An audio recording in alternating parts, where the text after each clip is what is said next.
بسم الله الرحمن الرحيم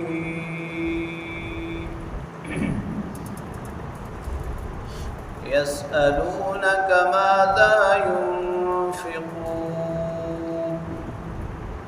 قل ما أنفقتم من خير فللوالدين والأقربين واليتامى والمساكين وابن السبيل وما تفعلوا من خير فإن الله به عليم صدق الله وصدق رسوله النبي الكريم۔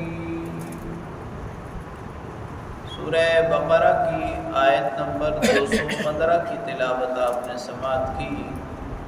ترجمہ سماعت فرمائیں۔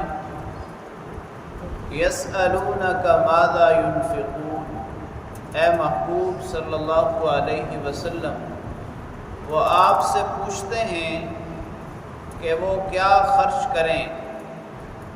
قل ما انفقتم من خیر،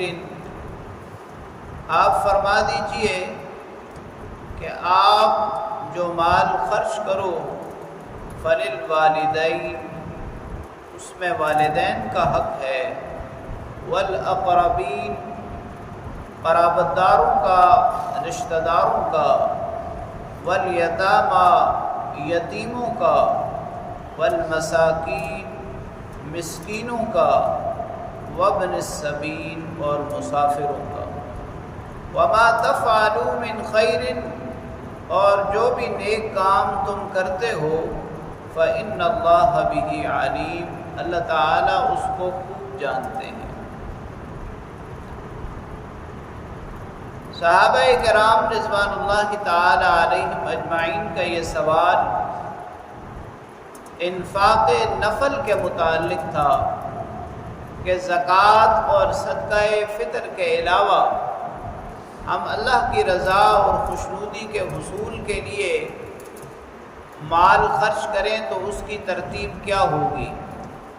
تو آپ صلی اللہ علیہ وسلم نے، اللہ رب العالمین نے اس کی ترتیب بیان فرمائی کہ اے محبوب ان کو بتا دیجئے کہ اللہ رب العالمین کی رضا کے حصول کے لیے، اللہ کی خوشنودی کے لیے، اللہ کے دیے ہوئے مال میں سے اگر زکوٰۃ اور صدقہ فطر کے بعد خرچ کرنا چاہیں تو سب سے پہلا حق والدین کا ہے۔ وہ والدین کہ جنہوں نے پالا پوسا، خرچ کیا، اب وہ بڑھاپے میں ہیں، اب وہ اس بات کے حقدار ہیں کہ ان پر مال خرچ کیا جائے۔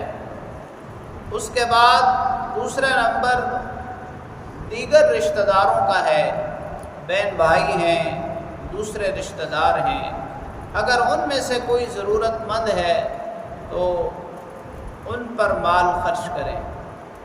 اس کے بعد تیسرا نمبر یتیموں کا ہے، یعنی ایسے نابالغ بچے کہ جن کے سر سے والد کا سایہ ختم ہو چکا ہے، ان پر مال خرچ کریں۔ چوتھا نمبر ان لوگوں کا ہے کہ جن کے پاس مال نہیں ہے یا کماتے تو ہیں لیکن ضرورت پوری نہیں ہوتی، فقیروں اور مسکینوں کا حق ہے، ان پر مال خرچ کریں۔ اور آخری نمبر ان مسافروں کا ہے کہ جو دیار غیر میں ہیں اور کسی بھی وجہ سے ضرورت مند ہیں تو ان پر مال خرچ کریں۔ یعنی یہ وہ تمام راستے ہیں، یہ تمام واسطے ہیں کہ جہاں مال اگر خرچ کیا جائے تو اللہ رب العالمین اس پر اجر عظیم عطا فرماتے ہیں۔ اور آخر میں اللہ کریم نے یہ بھی فرما دیا کہ نیکی کا اور بھلائی کا، خیر کا جو کام بھی تم کرتے ہو اچھی نیت کے ساتھ، اللہ رب العالمین اس سے بخوبی واقف ہے۔ اللہ کریم سے دعا ہے اللہ تعالیٰ کلام پاک کو پڑھنے، سمجھنے اور اس پر عمل کرنے کی توفیق نصیب فرمائے۔